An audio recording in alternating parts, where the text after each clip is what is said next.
Congratulations.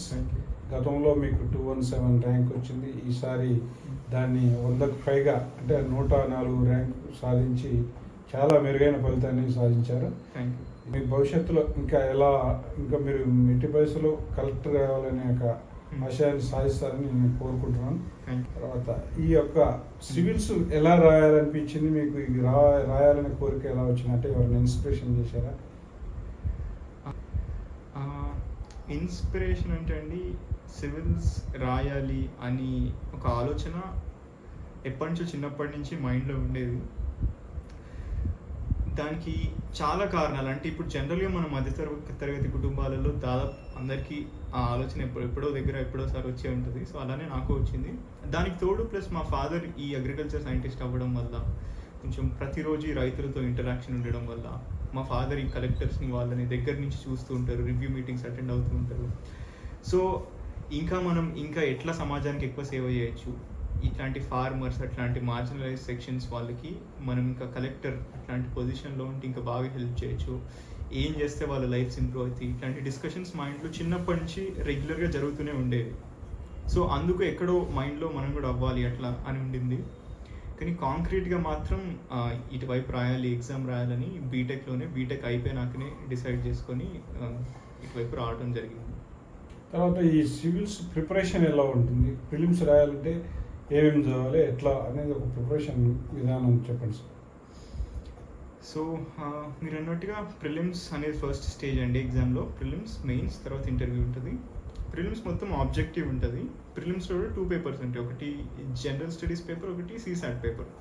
General studies అంటే మనం మెయిన్స్కి చదివే సిలబస్ ఏదైతే ఉంటుందో, అంటే like polity, economy, history, geography, ఇట్లాంటి సబ్జెక్ట్స్ నుండే ఆబ్జెక్టివ్ క్వశ్చన్స్ ఉంటాయి. దానితో పాటు కరెంట్ అఫైర్స్ కూడా ఉంటాయి, అంటే డే టు డే న్యూస్ పేపర్లో వచ్చే ఈవెంట్స్. సో ఇవన్నీ కలిపి 100 క్వశ్చన్స్ ఉంటాయి జనరల్ స్టడీస్లో. తర్వాత సీసాట్ అని, దాంట్లో మన రీడింగ్ కాంప్రహెన్షన్, మన యాప్టిట్యూడ్ అంటే కొన్ని మ్యాథమెటిక్స్ రిలేటెడ్ క్వశ్చన్స్, కొన్ని రీజనింగ్ రిలేటెడ్ క్వశ్చన్స్ అట్లాంటివి ఉంటాయి. సో ప్రిలిమ్స్కి సపరేట్గా అంటూ చేసేది చదివేది ఏముండదండి. మనం మెయిన్స్కి ఏదైతే చదువుతామో అదే ప్రిలిమ్స్కి కూడా యూజ్ అవుతుంది నాలెడ్జ్. కాకపోతే ప్రిలిమ్స్కి కొన్ని ఎక్కువ టెస్ట్ రాయడం, ప్రాక్టీస్ చేస్తే మనకి ఆప్షన్స్ ఉన్నప్పుడు ఎట్లా ఎలిమినేట్ చేయాలి, మనకి కొంచెమే నాలెడ్జ్ ఉన్నా కూడా రైట్ ఆన్సర్ వైపు ఎట్లా మూవ్ అవ్వాలి అనేలాంటి కొన్ని స్కిల్స్ మనకి మాక్ టెస్ట్ ప్రాక్టీస్ ద్వారా తెలుస్తుంది. డాఫ్ అంటే ఏంది అసలు? డాఫ్ అనేది ప్రిలిమ్స్ అప్లై చేసేటప్పుడు ఏముండదు, మెయిన్స్ అప్పుడు ఉంటుంది డాఫ్ 1, ఇంటర్వ్యూకి డాఫ్ 2 అని ఉంటుంది. డాఫ్ అంటే ఏం లేదు, బేసిక్గా డీటెయిల్డ్ అప్లికేషన్ ఫామ్ని డాఫ్ అంటాం. దాంట్లో మన బయోడేటా లాంటిది అది. అంటే మనం స్కూలింగ్ ఎక్కడ చేసినాం, మనం ఇంజనీరింగ్ కానీ లేదా గ్రాడ్యుయేషన్ ఎక్కడి నుంచి చేసాం, మన హాబీస్ ఏంటి, మన అచీవ్మెంట్స్ ఏమైనా ఉన్నాయా కాలేజ్ లెవెల్లో అక్కడిక్కడ, మన పేరెంట్స్ బ్యాక్గ్రౌండ్ ఏంటి, మనం ఏ డిస్ట్రిక్ట్ నుంచి వచ్చినాం, ఏ స్టేట్ నుంచి వచ్చినాం, ఇట్లాంటి బేసిక్ డీటెయిల్స్ మన గురించి ఉంటాయి. దాని యూజ్ ఎక్కువ ఇంటర్వ్యూ స్టేజ్లో ఉంటుంది. ఇంటర్వ్యూలో జనరల్గా ఈ డాఫ్ అనేది వాళ్ళ ముందు ఉంటుంది, ఇంటర్వ్యూయర్స్ ముందు. సో ఇనేవే వాళ్ళ దగ్గర మన చరిత్ర ఉంటుంది అన్నట్టు. సో దాని నుంచి క్వశ్చన్స్ అడగడానికి ఛాన్స్ ఉంటుంది. సో అందుకు ఇంటర్వ్యూకి ఇంపార్టెంట్ డాఫ్, కానీ ప్రిలిమ్స్కి ఏమి ఉండదు. అయితే మనకు ప్రధానంగా ఈ ప్రిలిమ్స్లో ఇప్పుడు మీరు 2 పేపర్లు ఉంటాయని చెప్పారు, జనరల్ స్టడీస్ అన్నారు, సీసాట్ అన్నారు. అయితే జనరల్ స్టడీస్లో ఏమేమి పేపర్స్ ఉంటాయి, ఎలా ఈ బుక్స్ ఏం చదవాలో ఒకసారి మనం. జనరల్ స్టడీస్ మొత్తం ఒకటే పేపర్ అండి. దానికి బుక్స్ అంటే మనం మెయిన్స్కి ఏదైతే చదువుతామో, అంటే ఫర్ ఎగ్జాంపుల్ పాలిటీ ఉందనుకోండి, పాలిటీకి లక్ష్మీకాంత్ అని ఉంటుంది, మోడర్న్ హిస్టరీకి స్పెక్ట్రమ్ అని ఉంటుంది, ఏన్షియంట్ అండ్ మెడివల్ హిస్టరీ 2 కలిపి తమిళనాడు స్టేట్ బోర్డ్ వాళ్ళది ఒక book, 11th class history text book, అది బాగుంటుంది. ఇంకా జాగ్రఫీకి ఎన్సీఆర్టీ 11th and 12th, ఇంకా పిఎంఎఫ్ ఐఏఎస్ అని అదొక పబ్లికేషన్, వాళ్ళ బుక్ బాగుంటుంది. ఎకానమీకి వివేక్ సింగ్ అని అతని బుక్ బాగుంటుంది. ఎన్విరాన్మెంట్కి వైశాలి ఆనంద్ మ్యామ్ అని ఆ మ్యామ్ బుక్ బాగుంటుంది. సో వీటన్నిటికీ తో పాటు కరెంట్ అఫైర్స్ కవర్ చేయడానికి ఏదైనా ఒక కోచింగ్ ఇన్స్టిట్యూట్ యొక్క కరెంట్ అఫైర్స్ మ్యాగజైన్స్ దొరుకుతాయి. లైక్ విజన్ ఐఏఎస్ వాళ్ళు ప్రతిసారి ప్రిలిమ్స్ ముందు PT 365 అని ఇస్తారు. సో అవి కూడా ఒకసారి చదివి, ఇవన్నీ చదువుతూ ప్యారల్గా ఎగ్జామ్స్ మనం రాస్తుంటే, ఎగ్జామ్స్ ద్వారా కూడా చాలా కొత్త క్వశ్చన్స్, మిస్ అయిన టాపిక్స్ మనకి ఎదురవుతూ ఉంటాయి. సో ఎగ్జామ్స్ రాసి వాళ్ళు ఇచ్చిన ఆన్సర్స్ బాగా ప్రాపర్గా అనలైజ్ చేస్తే అట్లా కూడా మనకి ఏమైనా గ్యాప్స్ ఉంటే అవి ఫిల్ అవుతాయి. ప్రిలిమ్స్లో బాగా మార్కులు సాధించాలంటే అంటే ఈ మార్క్స్ కూడా ఎక్కువ ఉపయోగం ఉంటాయి. ఈ ప్రిలిమ్స్లో వచ్చిన లేదు, ప్రిలిమ్స్లో బాగా మార్క్స్ వచ్చి కూడా లాభం లేదు. ప్రిలిమ్స్ కేవలం qualifying exam. So cut off దాటితే అంతే, ఇంకా మనకి 200 వచ్చినా కూడా మ్యాటర్ అవ్వదు. అది అల్టిమేట్గా మన ర్యాంక్స్ వచ్చేవి mains marks plus interview marks కలిపి. కాబట్టి దీనికి పెద్ద ఎక్కువ మార్కులు అంటే అట్లని కూడా కాదు, ఎక్కువ మార్కులు లేదు కదా అని చెప్పి లైట్గా ఉండమని కూడా కాదు, ఎందుకంటే క్వాలిఫై అవ్వాలి కదా ఫస్ట్. సో ప్రిలిమ్స్ కూడా చాలా చాలా కష్టమైన ఎగ్జామ్. చాలా మంది మనకి చాలా కేసెస్లో ప్రిలిమ్స్ని జస్ట్ ఒక హాఫ్ మార్క్ మార్జిన్తో క్లియర్ అయ్యి ఫైనల్ లిస్ట్లో all India first rank, second rank, top 10లో ర్యాంక్స్ వచ్చిన వాళ్ళు కూడా ఉన్నారు. సో దాన్ని బట్టి ప్రిలిమ్స్ అనేది అంత ఈజీగా అయిపోతుంది అన్నట్టేం కాదు. సో దానికి పెట్టాల్సిన ఎఫర్ట్ పెట్టాలి. తర్వాత ఈ ప్రిలిమ్స్ దశ అయిపోయిన తర్వాత మనకు మెయిన్స్ దశ ఉంటుంది కదా. ఈ మెయిన్స్ దశలో మనకు మెయిన్స్ దశలో ఉన్నటువంటి బుక్స్ చదువుతుంటే మనకు ప్రిలిమ్స్ కూడా ఉపయోగపడతాయి. అంతే, బుక్స్ అనేవి ఒకటే ఉంటాయండి. అంటే మెయిన్స్ అనేది మెయిన్ ఎగ్జామ్, మనం మెయిన్స్కే చదువుతూ ఉంటాం. ఆ చదివిన దాంట్లో నుంచే ఆబ్జెక్టివ్ క్వశ్చన్స్ ప్రిలిమ్స్ కూడా వర్తిస్తాయి. సో మెయిన్స్లో 4 జనరల్ స్టడీస్ పేపర్స్ ఉంటాయి, ఒక ఎస్ఏ పేపర్ ఉంటుంది, 2 ఆప్షనల్ పొలిటికల్ సైన్స్. నాది పొలిటికల్ సైన్స్ కాబట్టి నాకు పొలిటికల్ సైన్స్, వేరే వాళ్ళది వేరే పేపర్స్ ఉంటాయి. సో ఓవరాల్గా 7 పేపర్స్ ఉంటాయి, ప్లస్ 2 లాంగ్వేజ్ పేపర్స్ ఉంటాయి. అవి కేవలం క్వాలిఫైయింగ్ పేపర్స్ మాత్రమే. మీకు ఈ 9 పేపర్స్ మొత్తం 9 పేపర్స్. ఈ 9 పేపర్స్లో ఎట్లా ఏ మార్క్స్ సిస్టమ్ ఎట్లా ఉంటుంది? అన్నీ సేమ్ మార్క్స్ అండి. ప్రతి పేపర్ 250 మార్క్స్కే ఉంటుంది. ఎస్ఏ ఫస్ట్ పేపర్ ఎస్ఏ ఉంటుంది, తర్వాత GS 1, 2, 3, 4. GS 1లో వచ్చేసి హిస్టరీ ఉంటుంది. హిస్టరీ అంటే modern history, world history, art and culture, plus Indian society, plus geography. ఇవి GS 1లో ఉంటాయి. GS 2లో పాలిటీ ఉంటుంది, గవర్నెన్స్ అండ్ డెవలప్మెంట్ ఉంటుంది, ఇంటర్నేషనల్ రిలేషన్స్ ఉంటాయి. GS 3కి వచ్చేసరికి ఎకానమీ ఉంటుంది, అగ్రికల్చర్ ఉంటుంది, science and technology, disaster management, security, thread security issues ఉంటాయి. GS 4కి వచ్చేసి ఎథిక్స్ పేపర్. అది తప్పిస్తే నెక్స్ట్ ఆప్షనల్ పేపర్ 1, పేపర్ 2, మళ్ళీ ఆప్షనల్ సిలబస్ ప్రకారం అవి ఉంటాయి. ఆప్షన్ తర్వాత ఇంక ఇప్పుడు 4 ఈ 2 ఆప్షన్ 6 పోతే ప్లస్ ఎస్ఏ ఫస్ట్ పేపర్. 7 పోతే మిగతా 2 లాంగ్వేజ్ పేపర్స్. అవి అంటే ఒకటి ఇంగ్లీష్ కంపల్సరీ అందరికి, ఇంకొకటి ఏదైనా ఒక లాంగ్వేజ్ చూస్ చేసుకోవచ్చు. అంటే కేవలం అది మనకి వచ్చా బేసిక్ భాష వచ్చా రాదా అని టెస్ట్ చేయడానికి, దా మార్క్స్ ఏం వెయిటేజ్ ఉండదు ఫైనల్ ఎగ్జామ్లో. కాకపోతే అది క్వాలిఫై అయితేనే మనం మిగతా 7 పేపర్స్ ఎవాల్యుయేట్ చేస్తారు. అంటే ఇప్పుడు మీరు ఆ లాంగ్వేజెస్ అంటున్నారు కదా, ఆ లాంగ్వేజెస్లో ఎట్లా ఉంటాయి ఆ పేపర్స్? ఒకటి ఇంగ్లీష్ అండి కంపల్సరీ. అంటే ఏముంటుంది, ఒక ఎస్సే రాయాల్సి వస్తుంది, ఒక ప్యాసేజ్ ఇచ్చి క్వశ్చన్స్ ఇస్తాడు, ఆ క్వశ్చన్స్ ఆన్సర్ చేయాలి. ఇంకా కొన్ని ఫిల్ ఇన్ ద బ్లాంక్స్ లాంటివి, కొన్ని అట్లాంటి గ్రామర్ కరెక్ట్ చేయడం అట్లాంటివి ఉంటుంది. సేమ్ తెలుగులో కూడా అంతే. తెలుగులో కూడా ఒక ఎస్ఏ వ్యాసం రాయాలి, ప్యాసేజ్ ఉంటుంది, దాని నుంచి క్వశ్చన్స్ ఆన్సర్ చేయాలి. సో ఇట్లా ఉంటుంది. ఇంగ్లీష్ లాగానే basic English, basic Telugu or any other language of your choice. Okay sir. తర్వాత మనకు ప్రధానంగా ఈ 2 ప్రిలిమ్స్ మెయిన్స్ 2 దశలు అయిపోయిన తర్వాత ఇంకా మనకు ఇంటర్వ్యూ దశ ఉంది కదా. ఈ ఇంటర్వ్యూ దశని మనం ప్రధానంగా ఇంతకుముందు చెప్పినట్టుగా మనకు DAF అనే దాని మీద మెయిన్ బేస్ చేసుకుని అడుగుతారా క్వశ్చన్స్, ఇంకా వేరే ఏమన్నా అడిగే అవకాశం ఉంటుంది? అంటే DAF మీద అడిగే అవకాశం ఉంది, కానీ DAF మీదనే జరగాలని లేదు. కొందరికి అసలు DAFలోకి వెళ్ళకుండా కంప్లీట్గా ఇప్పుడు మన ఇంటర్వ్యూ అప్పుడు జరుగుతున్న కరెంట్ అఫైర్స్ ఏవైతున్నాయో వాటి మీద కూడా క్వశ్చన్స్ అడగచ్చు. ఫర్ ఎగ్జాంపుల్ మొన్నటిదాకా ఎలక్టోరల్ బాండ్స్ అని ఇట్లాంటి కొన్ని న్యూస్లో ఉండే. సో దాని మీద కూడా చాలా మందికి ఇంటర్వ్యూస్ జరిగాయి. ఇంకా కొన్నిసార్లు సిచ్యువేషన్ బేస్డ్ క్వశ్చన్స్ అడగచ్చు. అంటే ఫర్ ఎగ్జాంపుల్ నా ఇంటర్వ్యూ అట్లా జరిగింది. అంటే నేను ఆల్రెడీ IPSలో ఉన్నా కాబట్టి నాకు ఎక్కువ పోలీసింగ్కి సంబంధించిన క్వశ్చన్స్ అడిగినాను. DAFలోకి అసలు వాళ్ళు వెళ్ళలేదు, కరెంట్ అఫైర్స్లో కూడా వెళ్ళలేదు. సో అన్నీ అంటే సపోజ్ ఇట్లా నువ్వు ఒక జిల్లాకి SP, ఆ జిల్లాలో ఇట్లాంటి ఇష్యూ వచ్చింది అనుకోండి, అప్పుడు మీరు ఎట్లా రియాక్ట్ అవుతారు, ఇట్లాంటి కొన్ని హైపోథెటికల్ సిచ్యువేషన్స్ ఇచ్చి మనం ఎట్లా రియాక్ట్ అవుతాం అనేది టెస్ట్ చేస్తారు. సో ఇట్లా జరగచ్చు ఇంటర్వ్యూ. సో ఇంటర్వ్యూ ఫిక్స్డ్గా ఇట్లనే జరుగుతుందని చెప్పేటట్టు ఉండదు, చాలా డైనమిక్ ఉంటుంది, చాలా స్పాంటేనియస్గా ఉంటుంది. అయితే మెయిన్ ఈ ప్రిలిమ్స్ కానీ ఇంటర్వ్యూ కానీ ఇవన్నీ చదువుకోవడానికి ప్రధానంగా ఎన్ని సంవత్సరాలు ఒక ప్రణాళిక పెట్టుకోవాల్సి వస్తుంటుంది? అంటే సంవత్సరాలు అంటే నా అంచనా ప్రకారం అట్లీస్ట్ ఒక 1 full year అయితే పెట్టాలి. అంటే ఒక సిలబస్ మొత్తం ప్రాపర్గా చదవాలి అంటే so at least 1 full year of preparation కావాలి ఎగ్జామ్కి. దాని తర్వాత ఇంకా డిపెండింగ్ ఆన్ మన అప్రోచ్ కానీ మన స్ట్రాటజీ కానీ దాని ప్రకారం ఇంకా కొందరికి ఎక్కువ టైం పడుతుంది, కొందరికి తక్కువ టైం పడుతుంది. జనరల్గా అందరూ చాలామంది కోచింగ్ అనేది కంపల్సరీగా పోతూ ఉంటారు.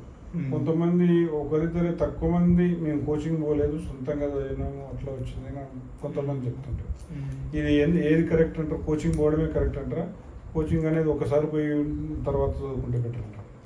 అంటే అండి ఈ యూపీఎస్సి ప్రిపరేషన్ సీన్ అనేది చాలా మారింది. అంటే కోచింగ్ అనేది ఒకప్పుడు ఉండే ఒక 10-15 ఇయర్స్ బ్యాక్, 20 ఇయర్స్ బ్యాక్ ఖచ్చితంగా యూపీఎస్సి కొట్టాలి అంటే ఢిల్లీకి వెళ్ళాల్సిందే, కోచింగ్ తీసుకోవాల్సిందే అన్నట్టుండే. కానీ ఇప్పుడు చాలా మారిపోయింది. అసలు ఇప్పుడు మీరు ఏ టాపర్ని ఒక 100లో 90 మంది నాకు తెలిసి కోచింగ్ వెళ్ళని వాళ్ళే ఉంటారు. ఎందుకంటే మనకి ఇంటర్నెట్ ఉంది కాబట్టి మనం ఏదైనా మనకి ఇప్పుడు ఆన్లైన్లో దొరుకుతుంది. ఏ మెటీరియల్ కావాలని ఏదైనా ఒక డౌట్ ఉంది అనుకోండి, కాన్సెప్ట్ని దాన్ని వెంటనే మనం గూగుల్ చేయొచ్చు. గూగుల్ చేస్తే మనకు అర్థమైపోతుంది, క్లారిటీ వస్తుంది. సో ఈ రోజులలో ఇంటర్నెట్ ఉన్న ఈ రోజులలో కోచింగ్ అనేది దాని యొక్క యూటిలిటీ అంతగా లేదు.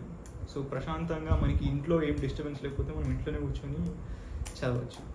ప్రధానంగా ఈ టెస్ట్ సిరీస్ అంటారు కదా, ఈ టెస్ట్ సిరీస్ అనేది ఎంతవరకు ఉపయోగపడతాయి? టెస్ట్ సిరీస్ ఖచ్చితంగా ఉపయోగపడతాయండి. ఏ ఎగ్జామ్ అయినా, ఏ కాంపిటేటివ్ ఎగ్జామ్ అయినా యాక్చువల్ ఎగ్జామ్ రాసే ముందు కొన్ని ప్రాక్టీస్ ఎగ్జామ్స్ రాయాలి. సివిల్ సర్వీసెస్ కూడా అంతే. సో ప్రిలిమ్స్కి టెస్ట్ సిరీస్ సాల్వ్ చేయాలి ఖచ్చితంగా. మెయిన్స్కి కూడా మనం ఆన్సర్ రైటింగ్ ప్రాక్టీస్ చేయాలి టెస్ట్ రాస్తూ. దాని ద్వారానే మన స్పీడ్ ఇంప్రూవ్ అవుతుంది. మన ఫైనల్ ఎగ్జామ్లో మనం ప్రాపర్గా పేపర్ ఫినిష్ చేయగలుగుతాం, మనం అనుకున్నట్టు మనం ఆన్సర్స్ రాయగలుగుతాం. సో అందుకు టెస్ట్ సిరీస్ చాలా ఇంపార్టెంట్. కొంతమంది హ్యాండ్ రైటింగ్ కొంతమందికి అర్థం కాదు.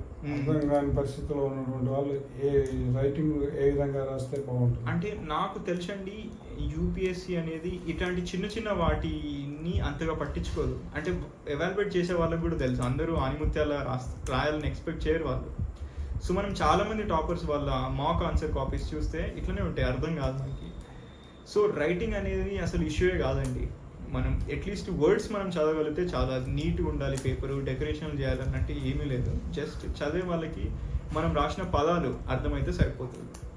సో ఇంకా అంతకు మించి దాని మీద అనవసరమైన ఎఫర్ట్ పెట్టాల్సిన అవసరం లేదు.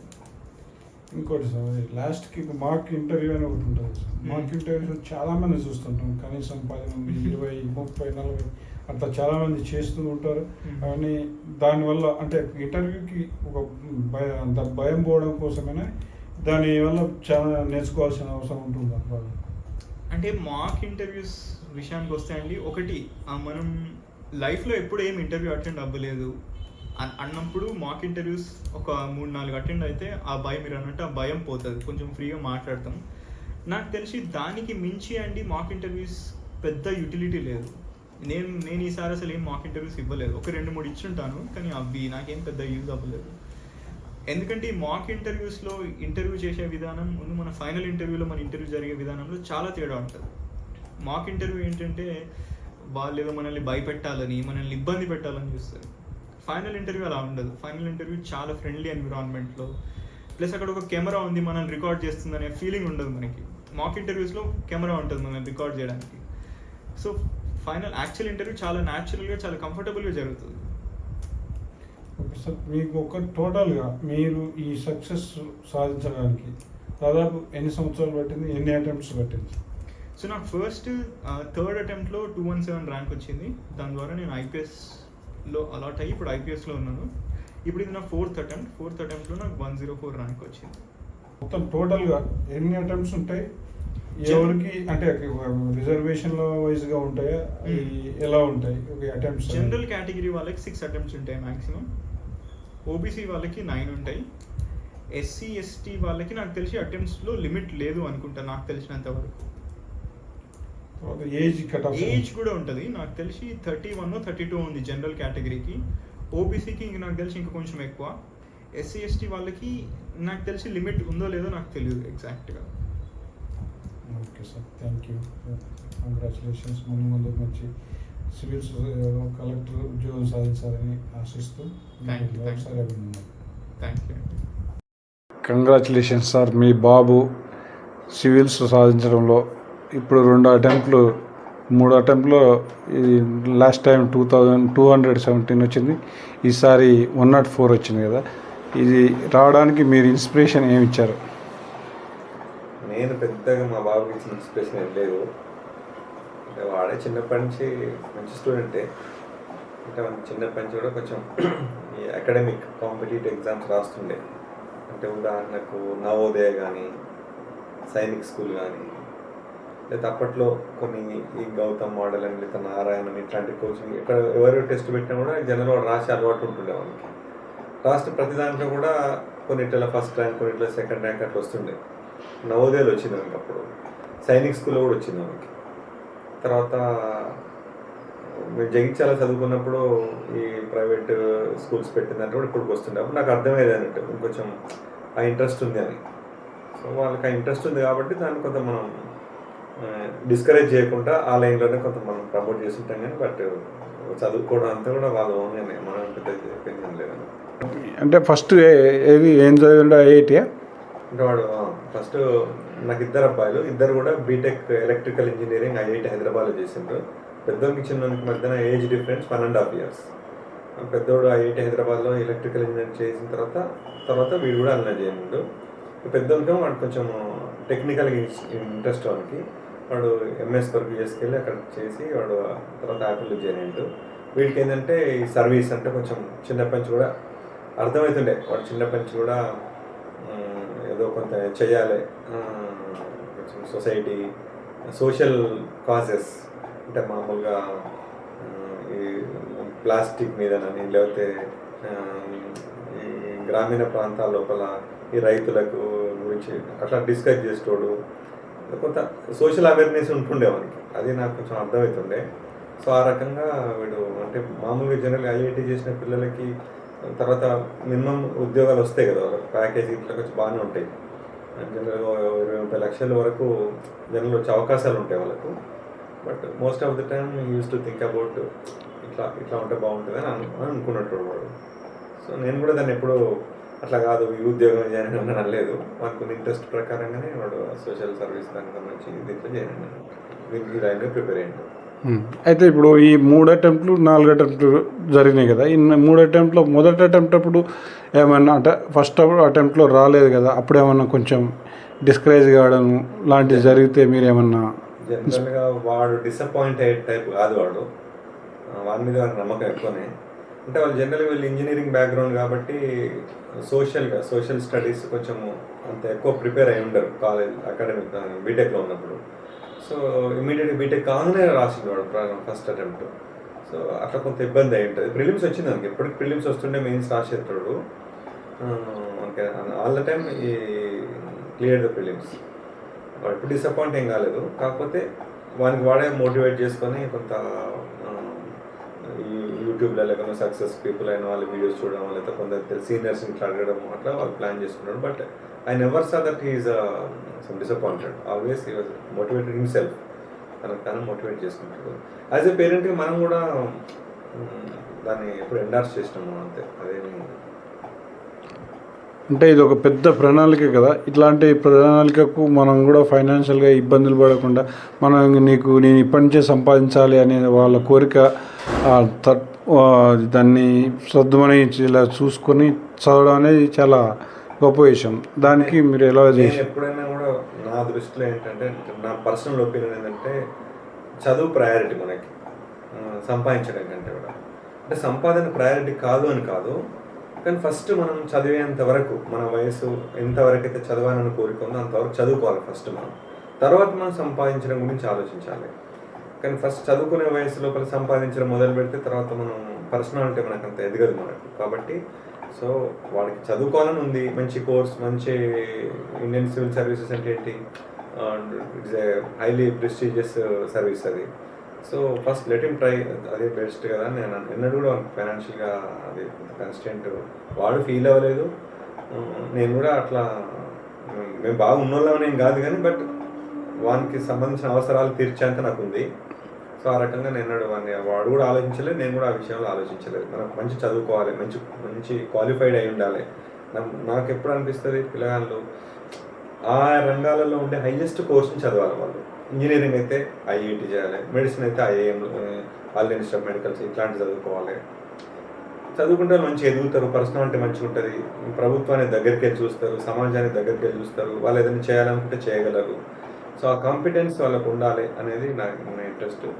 దాని తర్వాత డబ్బులు ఎట్లా సరే వాళ్ళ సంపాదించుకుంటారు. Okay sir, thank you sir.